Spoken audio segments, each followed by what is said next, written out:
फिसलता है। लेकिन अब ट्रेड्स लेना शुरू करते हैं। गावा साहब बताइए, इस समय इस घंटे का क्या सौदा है? इस समय जो स्टॉक पसंद है इस वक्त वो है टाटा केमिकल। यहाँ पर लगता है बहुत ही बढ़िया बेस बना हुआ है, आपको मिलना चाहिए। ट्रेड करा है 996 पर टाटा केमिकल, स्टॉप लगाना पड़ेगा 955 का। अपसाइड टारगेट करीब 1000 के, 1-2 दिन लग सकता है उसके लिए। तो ये टाटा केमिकल पर ध्यान देना चाहिए ऑन द लॉन्ग साइड। दे दिया गावा सर ने कहा प्रेफर्ड आइडिया है टाटा केमिकल्स, बढ़िया बेस चल पड़ा है। टाटा केमिकल्स गावा सर ने पोस्ट रिजल्ट्स भी मेंशन कर रखा था। ये धीरे धीरे करके ट्रैक्शन पकड़ना शुरू कर चुका है भाई। 1000 तक की तैयारी कर रहा है, आने वाले 1-2 दिन में शायद वो लक्ष्य हासिल हो जाए। टाटा केमिकल्स पहला स्टॉक जो आपको रखना है अपने रडार पे। Kavita ji good afternoon, vote डाला है क्या? हाँ जी, morning 9 o'clock।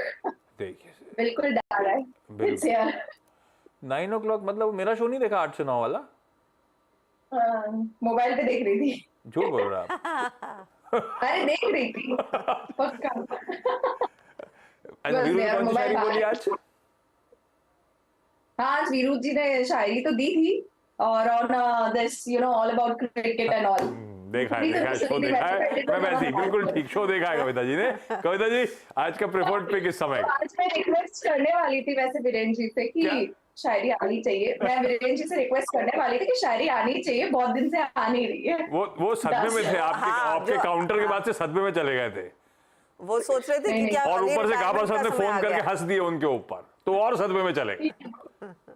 This department suits to Virendra ji only। मुझे वास्तव में बहुत मेहनत मशक्कत करनी पड़ी थी और उनके लिए तो मक्खन है also, so he should do that। वो जलेबी वाली ना? जलेबी वाली ना? हाँ, इमरती वाली, सही सही वही वाली। गावा वाली। हाँ, इमरती तो वाली। वैसे भी ऐसी लग रही थी कि चाचा भतीजे जो है ना हमारे, इन लोगों ने मुझे बहुत ज्यादा चढ़ा दिया था कि देनी। चाचा जी ऐसी करते हैं, मेरे को पता है। हाँ। ये आपने उकसाया, वीरू है नहीं, वीरू को पता नहीं है कि आप रीजन हो। लेकिन कविता जी इस समय का प्रेफर्ड पिक? या सो आज सुबह से मॉर्निंग से हम देख रहे रेलवे एंड हेल्थ केयर और यहाँ पर अच्छे मूव्स बनते हुए दिखे हैं। तो एज ऑफ नाउ मुझे लगता है एल्केम लैबोरेटरीज यहाँ पर अच्छे मूव एक्सटेंड होते हुए दिखने चाहिए। एज ऑफ नाउ 4450 के लेवल्स पर है काउंटर। तो 4523 4560 के प्राइस टारगेट के लिए एल्केम लैब पर एक बाय ट्रेड इनिशिएट किया जा सकता है। 4420 का एक स्टॉप लॉस मेंटेन करें।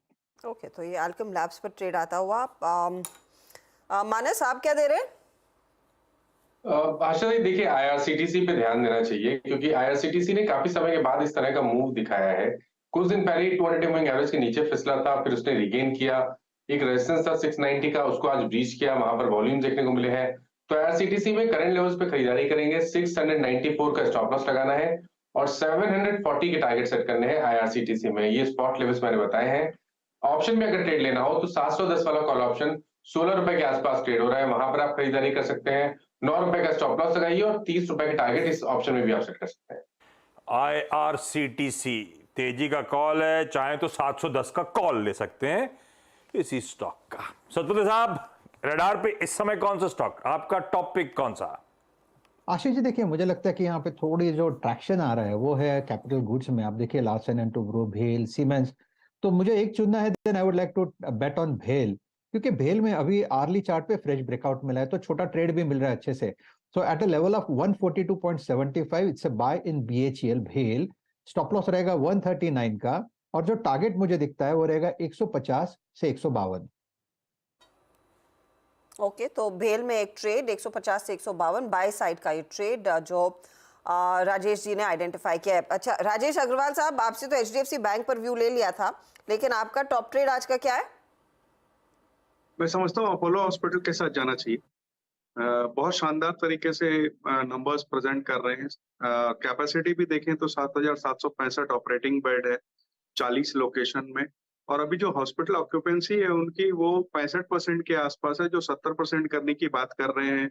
मार्जिन्स में उसमें बढ़त हो जाएगी क्योंकि एक तो ऑक्यूपेंसी बढ़ जाएगी, दूसरी कॉस्ट ऑप्टिमाइजेशन कर रहे हैं। 2000 नए बेड इनके ऐड करने की बातें चल रही हैं आगे आने वाले 4 सालों में। और सबसे अच्छी बात यह है कि इंटरनेशनल पेशेंट्स जो है उनका इस वक्त रेवेन्यू 7% के आसपास है, जो कि मेरे हिसाब से जिस तरीके से मेडिकल टूरिज्म को बढ़ावा मिल रहा है, 10 से 12% इनका आने वाले दिनों में हो जाएगा, जो बहुत शानदार कहा जा सकता है। दूसरी तिमाही में भी आप देखेंगे तो 14% के आसपास टॉप लाइन बॉटम लाइन में बढ़त हुई, और सबसे बड़ी बात है इनकी फार्मेसी बिजनेस अच्छी तरीके से बढ़त हो रही है। इस वक्त 5600 से ऊपर इनके फार्मेसीज है। आने वाले 3 से 6 महीने में ये 6000 के टारगेट छू सकता है, लेकिन शॉर्ट टर्म में कोई ट्रेडिंग की कॉल लेना चाहता हो तो मैं समझता हूँ 5550 5560 के टारगेट आ सकते हैं। अपोलो हॉस्पिटल्स, ये short term, long term, medium term, हर टाइम होराइजन पे बढ़िया लगता है। खरीदारी करने के मौके